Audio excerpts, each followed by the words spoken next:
Assalamualaikum warahmatullahi wabarakatuh. Bismillah, alhamdulillah, wassalatu wassalamu ala rasulillah Sayyidina wa maulana Muhammad ibni Abdillah wa ala alihi wa sahbihi wa mawalah. Amma ba'du, Rabbi shrah li sadri wa yassir li amri wahlul 'uqdatam min lisani yafqahu qawli. Wahdi qalbi bihaqqi sayyidina Muhammad.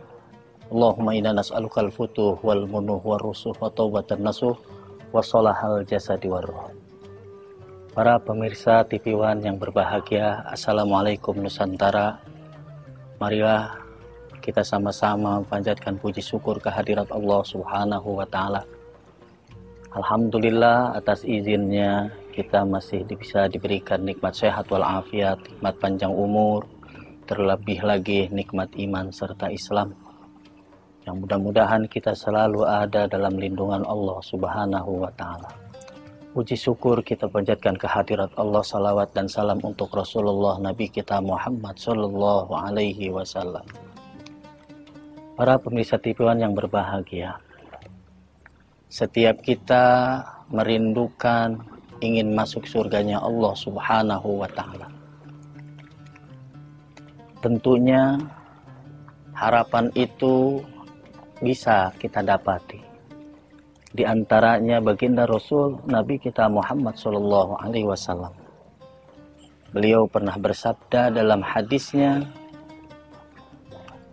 arba'atu nafarin, al jannatu mustaqatun ila arba'ati nafarin, talil Qur'an wa hafizil lisan wa mut'imil ji'an wa sha'imi fi syahr Ramadan. Surga itu merindukan 4 golongan. Yang pertama, talil Quran. Orang yang senantiasa membaca Al-Quranul Karim. Mereka inilah dirindukan oleh Allah Subhanahu wa taala, dirindukan oleh surga. Karena yang dibaca adalah kalamullah, kalam Allah yang agung, kalam Allah yang mulia. Bahkan Nabi anjurkan bahwasanya iqra'ul Qur'an, bacalah oleh kamu Al-Quran, fa innahu ya'ti yaumal qiyamah syafi'an li ashabi. Orang yang senantiasa membaca Al-Quranul Karim, dia ini akan mendapatkan daripada syafaatnya nanti di yaumal qiyamah, syafaat pertolongan dari Al-Quran yang telah dia baca. Dan orang yang belajar membaca Al-Quran adalah sebaik-baik kamu. Khairukum man ta'allama al-Quran wa 'allamahu. Sebaik-baik kamu adalah orang yang belajar dan mengajarkan Al-Quran. Dan kita ketika masih belajar, jangan punya anggapan kita malu membaca Al-Quranul Karim. Karena orang yang mahir membaca Al-Quran, dia akan mendapatkan rahmat dari Malakur Rahman. Dan orang yang masih belum pandai membaca Al-Quran, dia akan mendapatkan 2 pahala. Pahala semangat dia belajar, dan pahala ketika dia kesulitan di dalam membaca Al-Quranul Karim. Inilah pentingnya Al-Quran. Dan Al-Quranul Karim akan menunjukkan kepada pembacanya ini, kepada jalan yang diridhoi oleh Allah Subhanahu wa taala. Oleh karena itu, marilah kita senantiasa menyemarakan membaca Al-Quranul Karim. Dan tidak ada alasan bagi kita untuk tidak membaca Al-Quran. Al-Quran merupakan pedoman hidup seorang muslim. Maka seyogianya lah Al-Quran sering kita baca. Setelah kita baca, kita pahami maknanya, kita hayati isi kandungannya. Terlebih lagi kita amalkan isi kandungan dalam Al-Quranul Karim. Karena Al-Quran ini merupakan salah satu mukjizat yang Allah berikan kepada baginda Rasul Nabi kita Muhammad sallallahu alaihi wasallam. Dan Al-Quran ini memiliki nilai pahala bagi orang yang membacanya. Al-muta'abbadu bitilawatihi, memiliki nilai pahala di dalam kita membaca Al-Quran. Tidaklah seseorang berkata alif lam mim harfun, melainkan alifun harfun, lamun harfun, wa mimun harfun. Orang yang membaca alif lam mim ini, dia memiliki 30 pahala. Alifun, satu huruf alif 10, lam 10, mim 10, 30. Itu baru alif lam. Maka ketika kita membaca Al-Quranul Karim, semata-mata mengagungkan mukjizat Rasulullah, mengagungkan Al-Quran, maka Nabi ajarkan kepada kita agar kita memiliki adab di dalam membaca Al-Quran. Tidak sedikit orang yang mahir baca Quran tapi tidak memiliki adab. Seyogianya lah kita memiliki adab untuk membaca alam ilahi, yaitu Al-Quranul Karim. Karena Al-Quran merupakan wahyu yang Allah berikan kepada baginda Rasul Nabi kita Muhammad SAW. Talil Quran, orang yang senantiasa selalu membaca Al-Quran, sangat dirindukan oleh surganya Allah Subhanahu wa Ta'ala.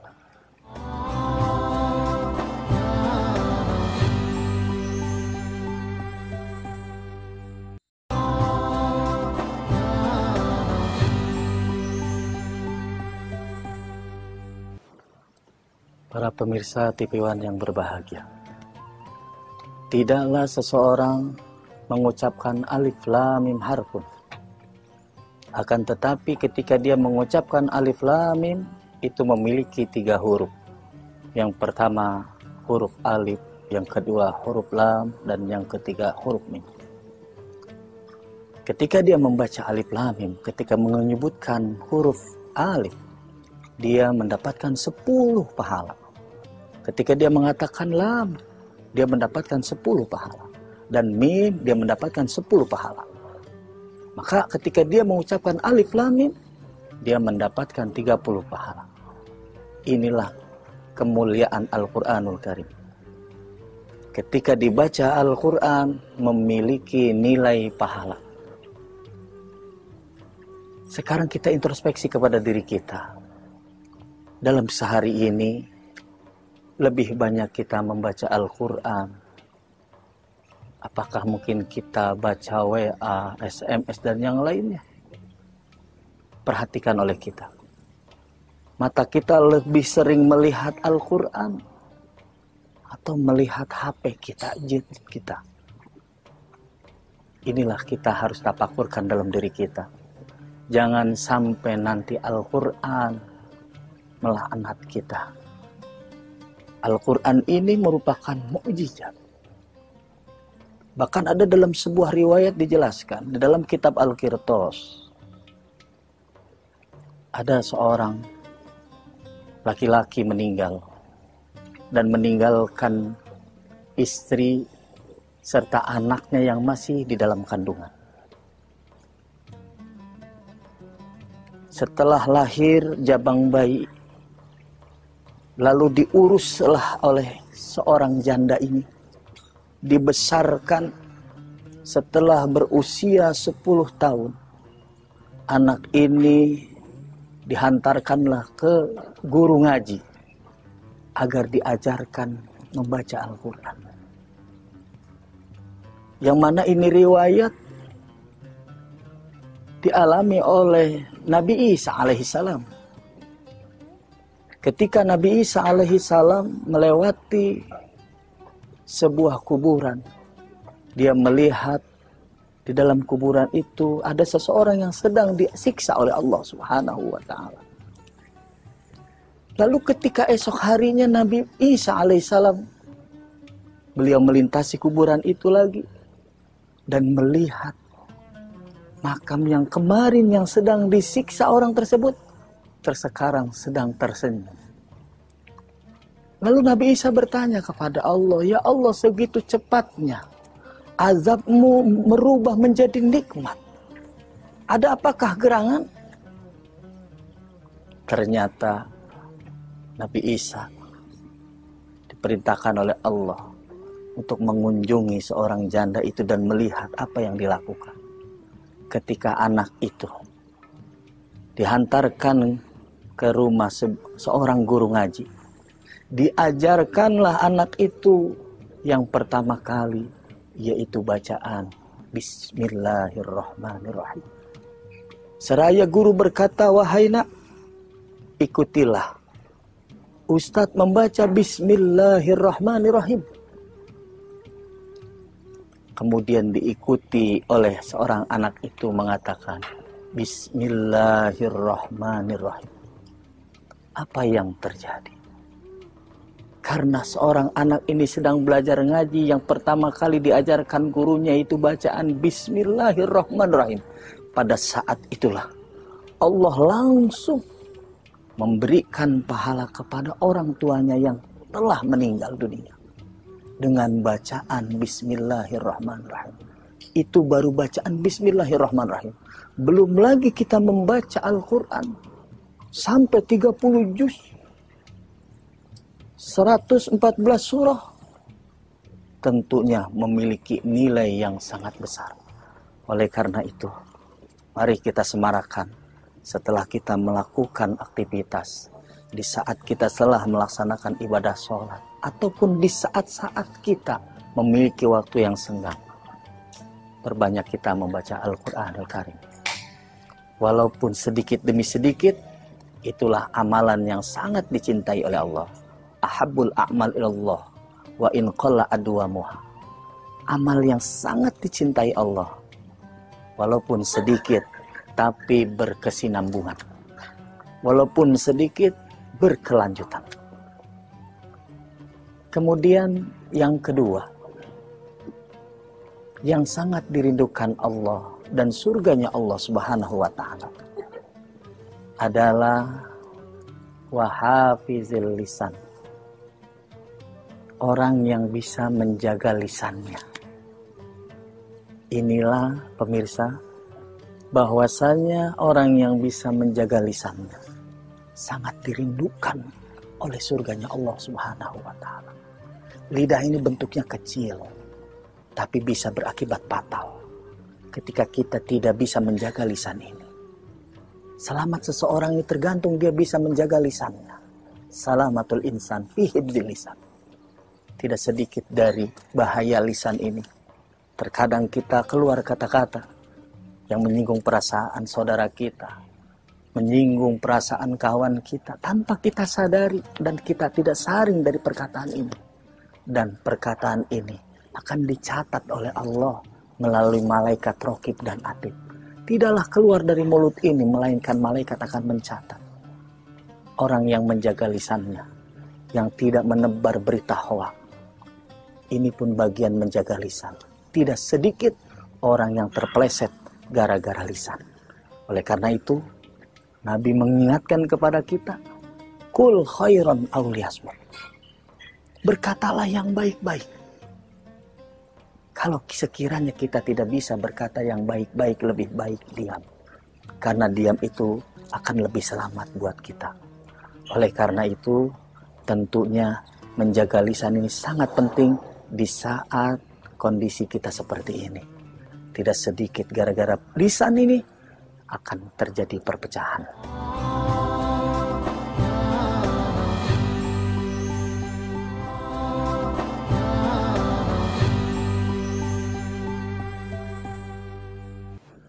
Para pemirsa TV One, Assalamualaikum Nusantara yang berbahagia. Selanjutnya, yang ketiga, yang dirindukan oleh surganya Allah, yaitu wa mut'imil ji'an. Orang yang senantiasa memberi makan kepada orang yang lapar, kepada orang yang membutuhkan.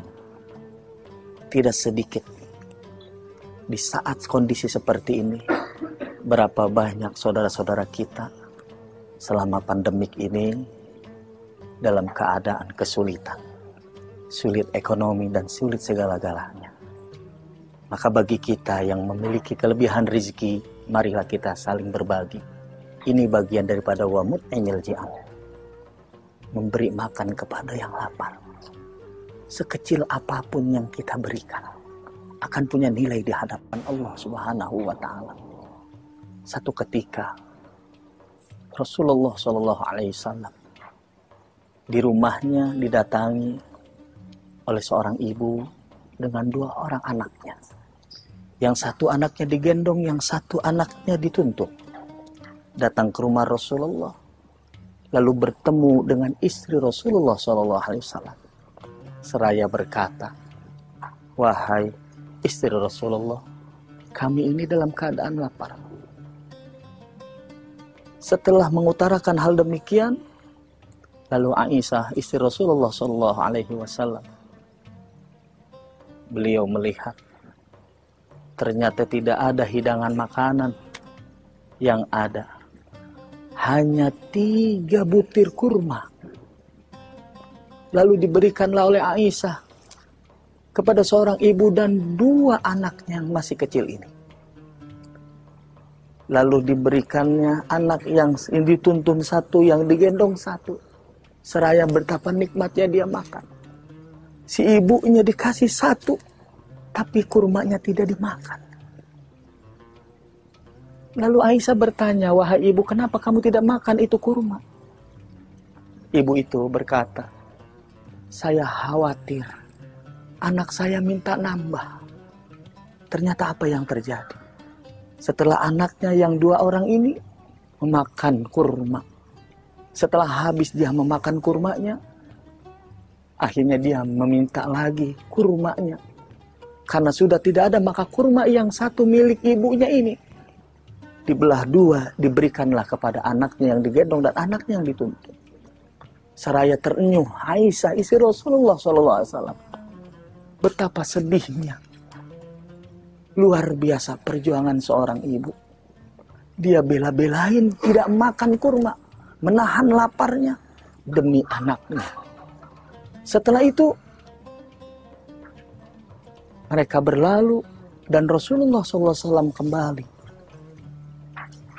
dan berceritakanlah kejadian itu kepada Rasulullah SAW. "Wahai Rasulullah, tadi telah datang seorang ibu dengan 2 orang anaknya yang masih kecil. Lalu aku berikan 3 kurma.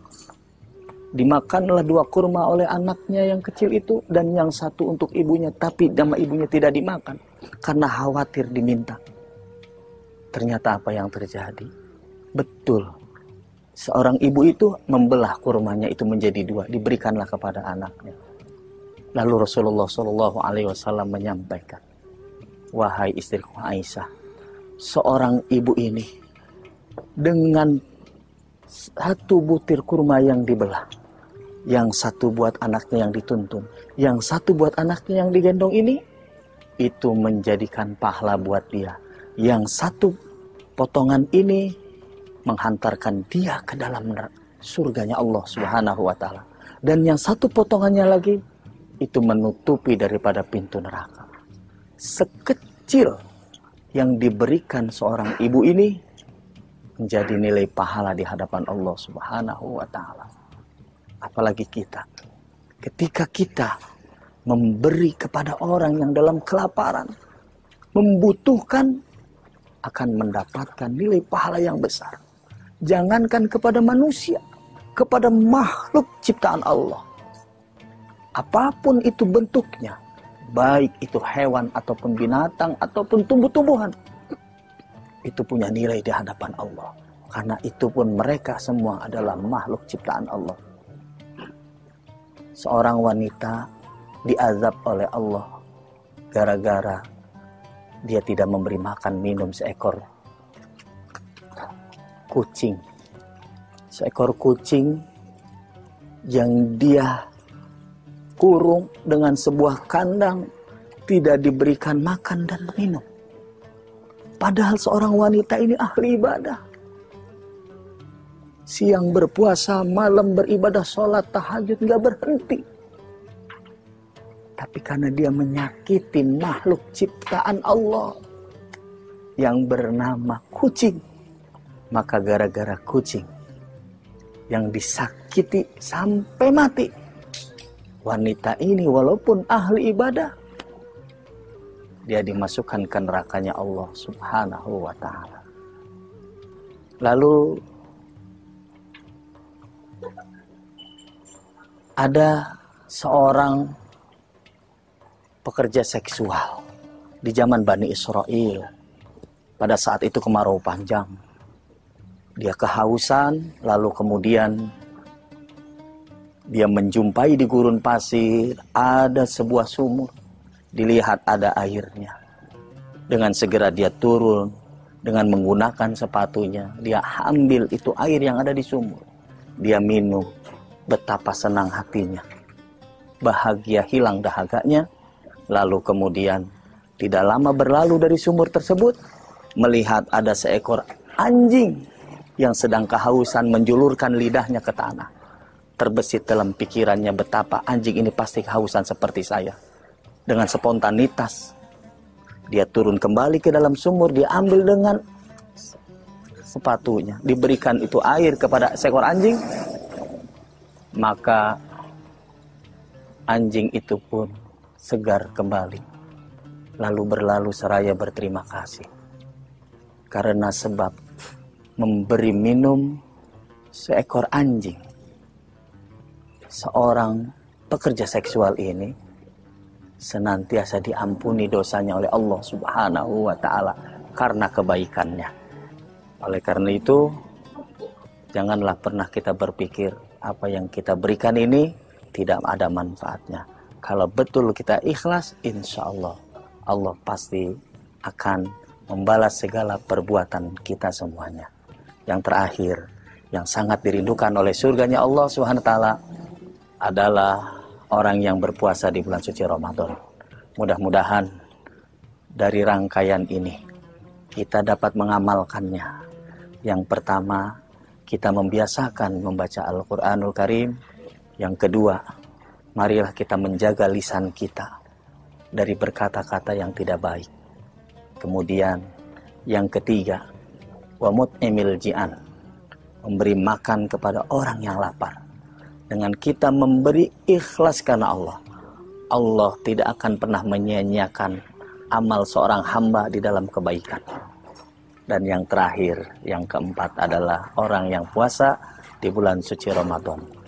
Mudah-mudahan dari 4 rangkaian ini kita bisa mengamalkan dalam kehidupan kita sehari-hari. Dan mudah-mudahan Allah Subhanahu wa ta'ala selalu membimbing kita kepada jalan yang diridhoinya. Amin ya rabbal alamin. Mudah-mudahan yang singkat ini berkenan di hati para pemirsa TV One semuanya. Kurang dan lebihnya mohon dibukakan pintu maaf. Wallahul muwaffiq ila aqwamit thoriq. Wassalamualaikum warahmatullahi wabarakatuh.